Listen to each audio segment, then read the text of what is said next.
Namaskar. A warm welcome to World News, an Indian perspective on All India Radio. This is Manoj Singh Rana, and with me is Renuka, bringing glimpses of major developments of the day from across the globe. Over the next half an hour, we shall bring you the latest from the world of politics, economy, sports, entertainment and more. As the world fights the COVID-19 pandemic, we begin with a message of caution to stay safe and protected by following these 3 simple steps. Wear a face mask, maintain social distancing, and focus on hand and face hygiene. The headlines: India-Bangladesh bilateral relations in focus. External Affairs Minister of India Dr. S. Jaishankar to visit Bangladesh on Thursday. At least 9 people killed and more than 30 wounded in firing by the security forces in Myanmar. India to commemorate Chabahar Day on the margins of the Maritime India Summit 2021 on Thursday. Prime Minister Narendra Modi urges people to ensure protection of country's forests and safe habitats for animals on World Wildlife Day. In boxing, 6-time world champion Mary Kom named chairperson of International Boxing Association's Champions and Veterans Committee. And in cricket, India takes on England in the 4th and final test at Ahmedabad on Thursday. A victory or a draw can ensure a place for India in the World Test Championship final.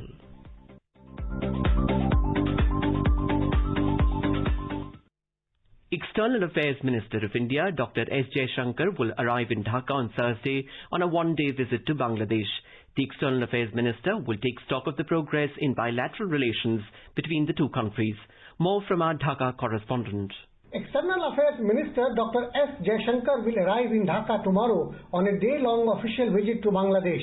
During the visit, the External Affairs Minister will meet Bangladesh Foreign Minister Dr. A.K. Abdul Momen. He will also call on Prime Minister Sheikh Hasina in Dhaka. According to a press release issued by the Ministry of External Affairs, the visit of Dr. Jaishankar follows on the summit-level virtual meeting between the Prime Ministers of India and Bangladesh in December last year. The External Affairs Minister will take stock of the progress in bilateral relations between the two countries. The visit of the External Affairs Minister comes ahead of the visit of Prime Minister Narendra Modi to Bangladesh to take part in the centenary celebration of Bangabandhu Sheikh Mujib and 50 years of the liberation of Bangladesh later this month.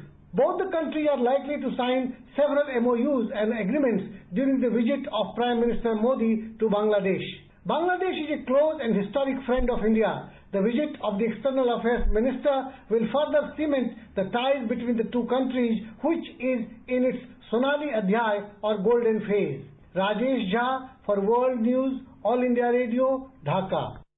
Bharat Biotech has announced that COVID-19 vaccine Covaxin demonstrated interim clinical efficacy of 81% in its phase 3 trial. The trials involved 25,800 participants across 21 sites.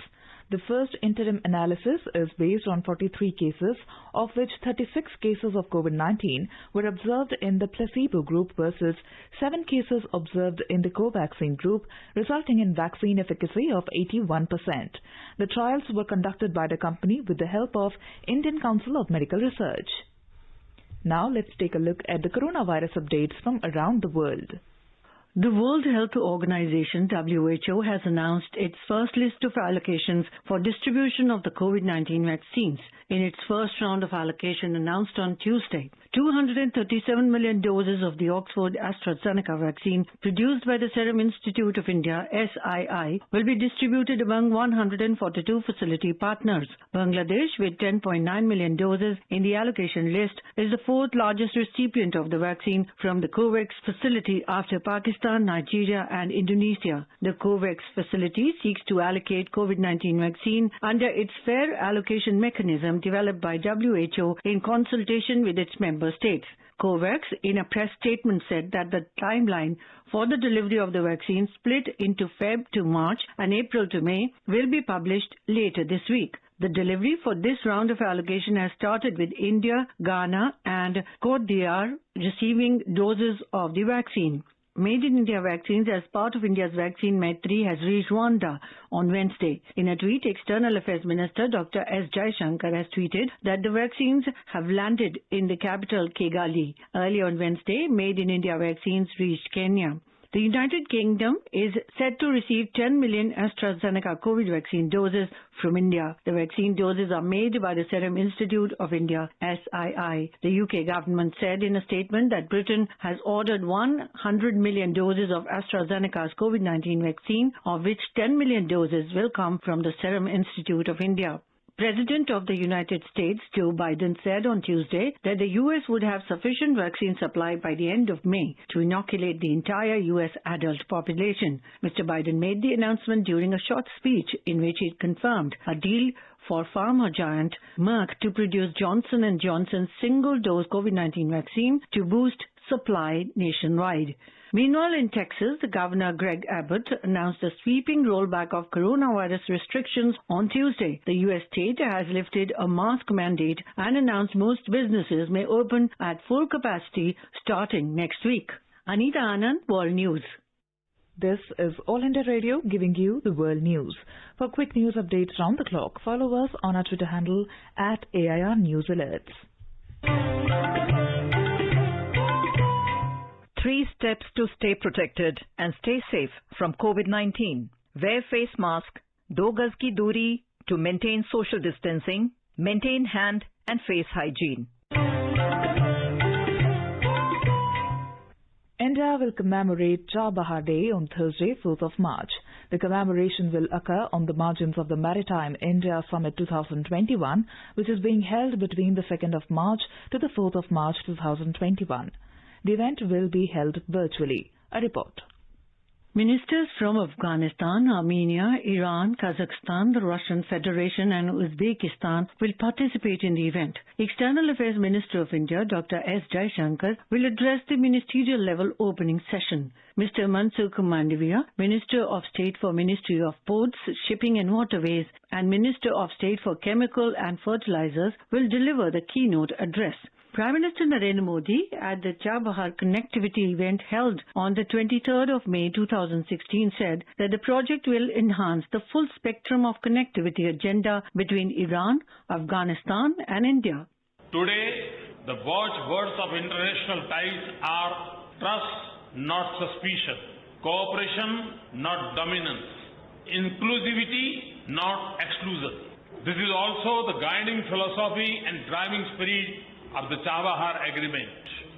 I am confident that the economic fruits of this Chabahar Agreement will expand trade, attract investment, build infrastructure, develop industry and create jobs for our youth.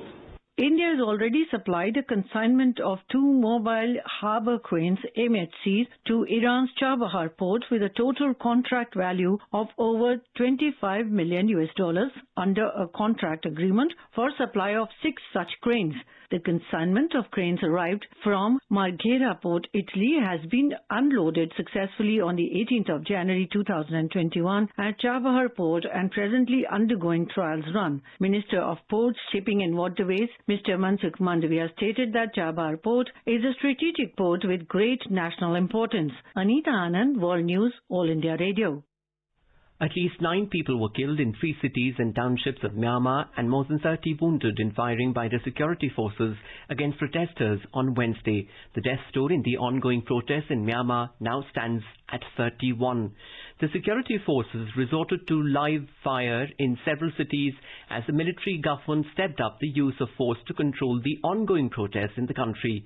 Police also used stun grenades and tear gas against protesters in towns like Minjan, where 1 person was killed in firing. In the central town of Monwa, 5 people were killed.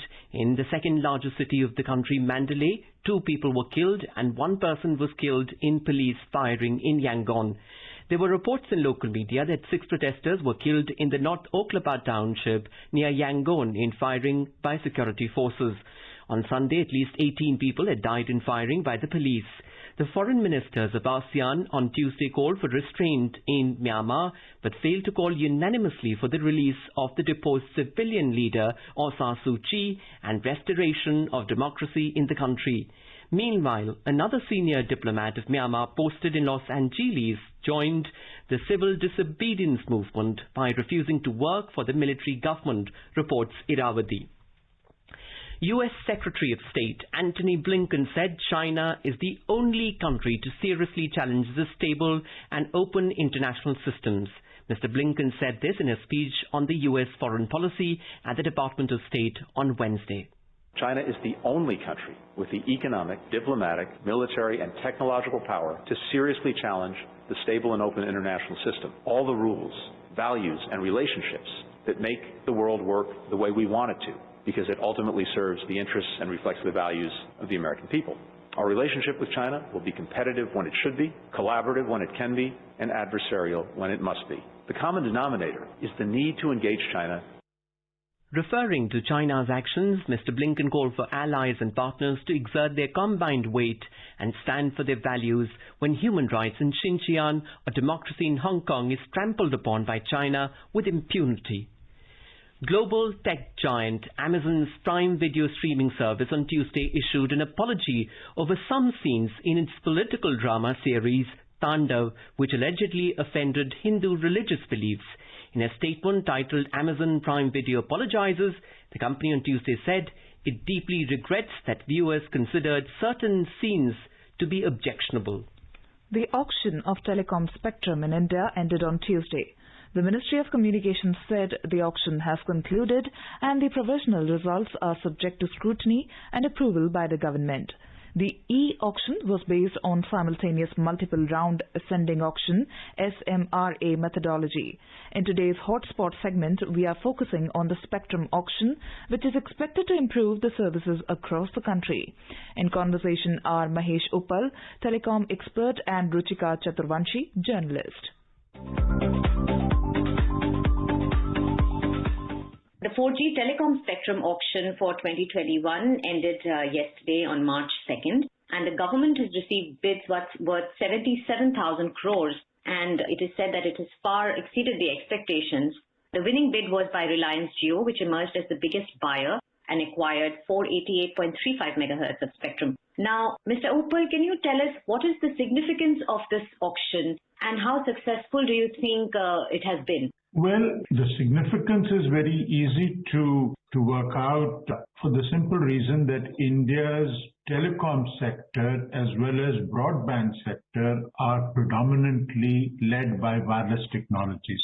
We do not have much in the nature of fixed line network. 99% of our traffic, I think, is wireless.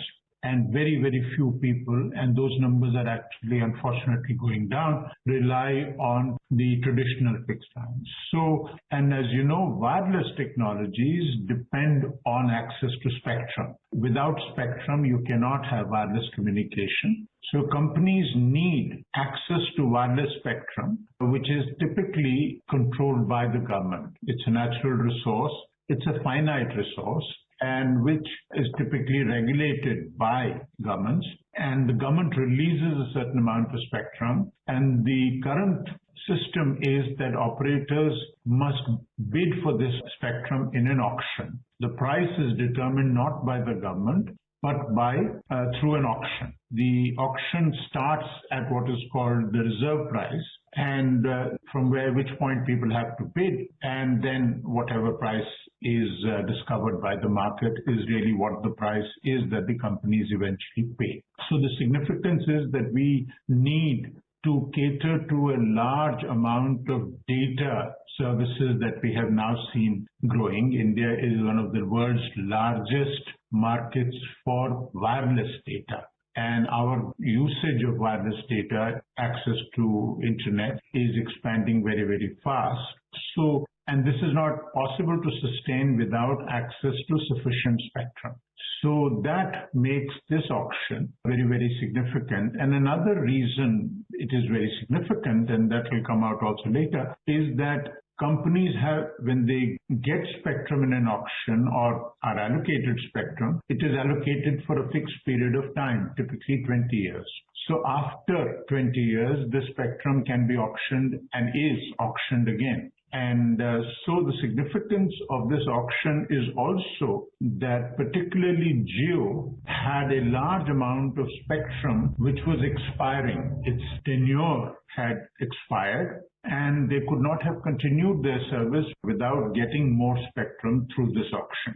Now, most countries have started using the 5G technology, which facilitates more devices that can be connected to the network. In India, what do you see happening in terms of 5G space? And are the current auctions of the 4G indicative of what is the kind of pricing we will see? When do you see this auction happening? Can you share something on this, Mr. Uppal? India was very, very keen to be on board the 5G train early in the game. And in fact, as early as 5-6 years ago, the government had been making very frequent comments about how India cannot afford to lose the 5G bus or 5G train.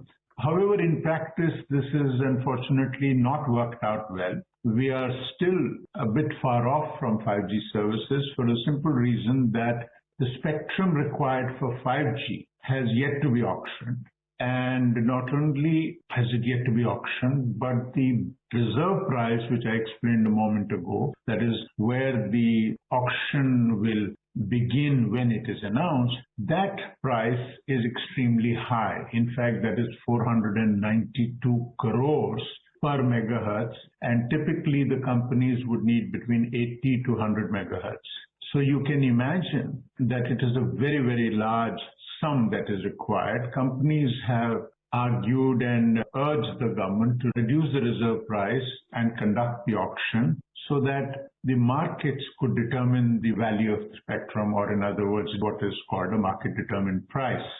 So there has been a lot of to and fro about this, and as of now, the government has not been able to reduce the reserve price. And the companies have said that at that reserve price, they are unable to afford to bid in the 5G auction. So one, that the auction has not been announced. Second, the companies themselves are suggesting that this auction may not work for them because the price is too high. In other words, they may not bid. So that means that the chances of rollout of 5G in India recede a bit further. So let's hope some kind of an agreement can be reached between the government and the industry, and a reasonable price can be arrived at from which the auction can start, and we can have then the rollout of 5G services. 5G services can roll out otherwise relatively easily, because when it comes to the physical infrastructure, in other words, the network equipment or even the mobile handsets, that part of the ecosystem is already quite well developed internationally. What is the significance of this for the consumers, for the businesses, and for the overall technical infrastructure of the country? Again, the significance is quite high, because 5G bandwidths will be close to 100 times greater than what we have today. 5G can theoretically enable a whole lot of new services which can have huge implications for various parts of the industry. There are three main things that 5G enables. One, that it gives you very high bandwidths. Second, it gives you very low latency, which means response times. So, for example, 5G technology enables a driverless car to respond faster than a car driven by a human being. So that's a huge thing, and that also makes it that much safer in many instances. And the third thing in 5G is support for what is called the Internet of Things, IoT. Because right now, you and I typically talk through mobile handsets. Those are the things that are currently on the network. But very soon you can expect almost any type of equipment, whether it is electric meters, whether it is buildings, whether it is particular factories, and a whole lot of other things, and individual devices in your home, all of them could be on the network, which will mean that the network will support literally hundreds of billions of devices. Again, 5G has the capacity to do that. So as our usage of the network becomes more sophisticated and more widespread, we will need the capacity that 5G offers. Half of our country is still not connected to a regular broadband connection. Do you think the current 4G auctions will make a difference in the lives of consumers? What difference will they make? This is an extremely interesting and an important question. There is no doubt that wireless broadband has expanded very, very widely in India, and yet, as you pointed out also, there are gaps. If the price of spectrum paid by the companies is excessively high, then the tendency for them is to cater to people who can pay more, people who are in bigger cities, people who are in city centers, people who have more spending power, which means that the priority for the companies is to recover the costs that they incur on spectrum, etc., etc. And obviously, these are all commercial players who want to make money. So if we make the raw material of broadband networks, in this case spectrum, overly expensive, start auctions at a very high reserve price, even when the auctions do take place and companies do buy spectrum, we must recognize that sometimes the indirect impact of this is that the companies then are more inclined to recover their costs as early as possible, which in many instances comes at the cost of low-income customers or areas where revenues are not expected to be very high. Thank you so much, Mr. Uppal, for joining us today and sharing your views on this. Thank you very much.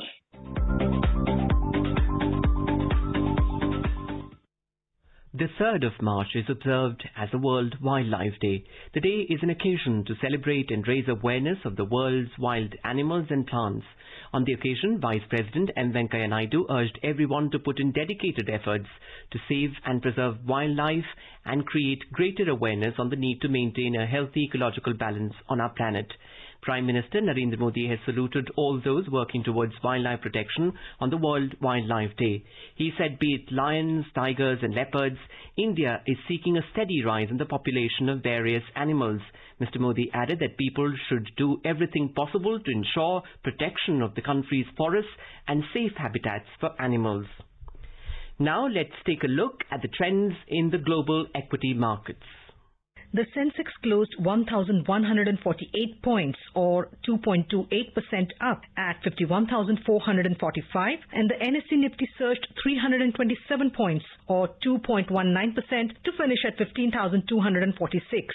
The broader market at BSE also gained, underperforming the Sensex. The mid-cap index ended 1.45% up while the small-cap index appreciated 1.34%. In the Sensex pack, shares of 27 out of 30 companies surged, while in the sectoral indices at BSE, 18 out of 19 sectors climbed. In the global equity market, stocks climbed, shrugging off concern about the bubble in stocks amid U.S. stimulus-supported economic recovery. China's Shanghai Composite Index gained 2% and Hong Kong's Hang Seng jumped 2.7%.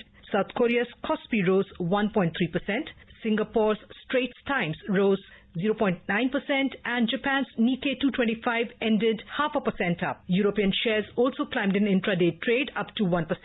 Oil prices rose amid hope of demand recovery. In intraday trade, Brent crude prices were trading around $63.70 per barrel. Back home, gold prices fell around 500 rupees per 10 grams at multi-commodity exchange for April contracts, in sync with fall in global markets. Gold futures were at around 45,050 rupees per 10 gram, while silver prices gained 160 rupees to around 67,500 rupees per kilogram for March contracts. And at the forex market, the rupee appreciated 65 paisa against the US dollar to settle at 72 rupees and 72 paisa. Anubha Rohatgi for World News, All India Radio. Indian scientists have designed and developed a low-cost optical spectrograph. The spectrograph can locate sources of faint light from distant quasar and galaxies. It is one of the largest astronomical spectrographs in the country and has been successfully commissioned on the 3.6-meter Dev Thal Optical Telescope near Nainital, Uttarakhand. Dr. Amitosh Omar, scientist at the Research Institute ARIES, who led the project team, spoke to All India Radio on this development.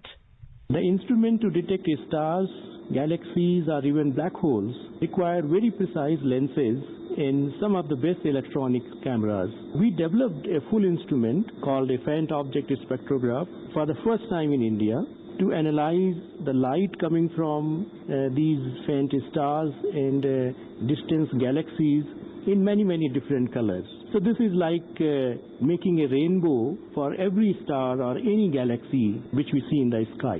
This instrument can detect stars million times fainter than our eyes can see in the night. So far, we were importing such instruments from foreign countries. Now moving on to sports.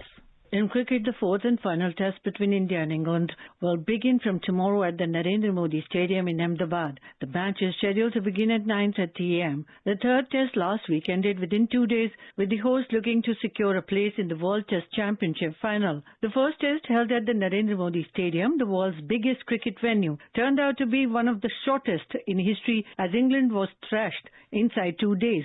The result, which left India 2-1 up in the four-test series and ruled England out of the World Championship final, prompted accusations that the over-spin-friendly pitch was not up to standard. Virat Kohli's India need a win or a draw to book a clash with New Zealand in the inaugural World Test Championship final. An England win would put Australia into the decider at Lord's in June. Six-time world champion pugilist Mary Kom has been appointed as chairperson of the International Boxing Association's AIBA Champions and Veterans Committee. AIBA President Umar Kremliev said this in a letter to the 2012 Olympic bronze medalist.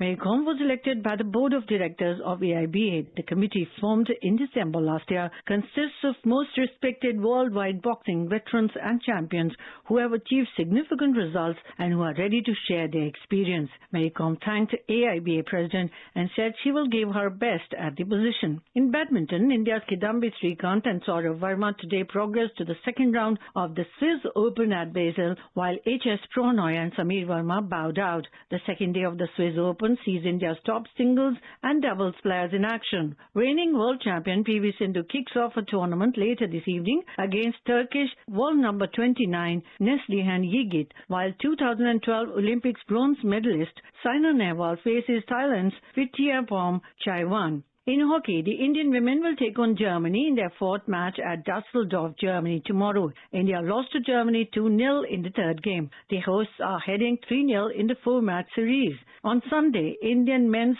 hockey team, led by S.R. Srijesh, put up a scintillating show as they outclassed hosts Germany 6-1 in the first of their four-match Europe tour. Now, India will travel to Antwerp, Belgium, where they will take on Great Britain on Saturday and Monday before wrapping up the 17-day tour. Anita Anand, Sports Desk.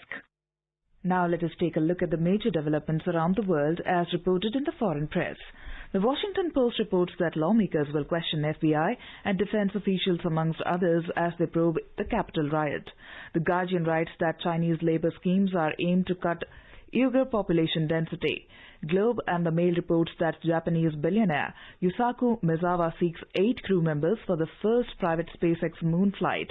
Gulf Time reports that Al-Shaqab will host opening leg of Longines Global Champions Tour from Thursday. A quick look at the headlines once again. India-Bangladesh bilateral relations in focus. External Affairs Minister of India Dr. S. Jaishankar to visit Bangladesh on Thursday. At least 9 people killed and more than 30 wounded in firing by the security forces in Myanmar. India to commemorate Chabahar Day on the margins of the Maritime India Summit 2021 on Thursday. Prime Minister Modi urges people to ensure protection of country's forests and safe habitats for animals on World Wildlife Day. In boxing, 6-time world champion Mary Kom named chairperson of International Boxing Association's Champions and Veterans Committee. And in cricket, India takes on England in the fourth and final test at Ahmedabad on Thursday. A victory or a draw can ensure a place for India in the World Test Championship final.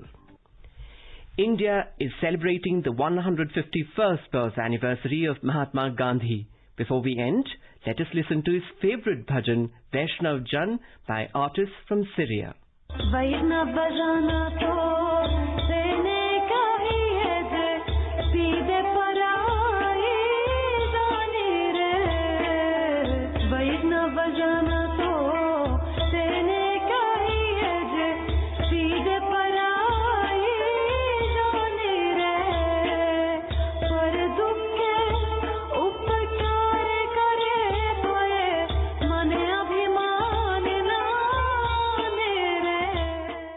with that, we end this bulletin. See you at same time tomorrow with the next edition of World News.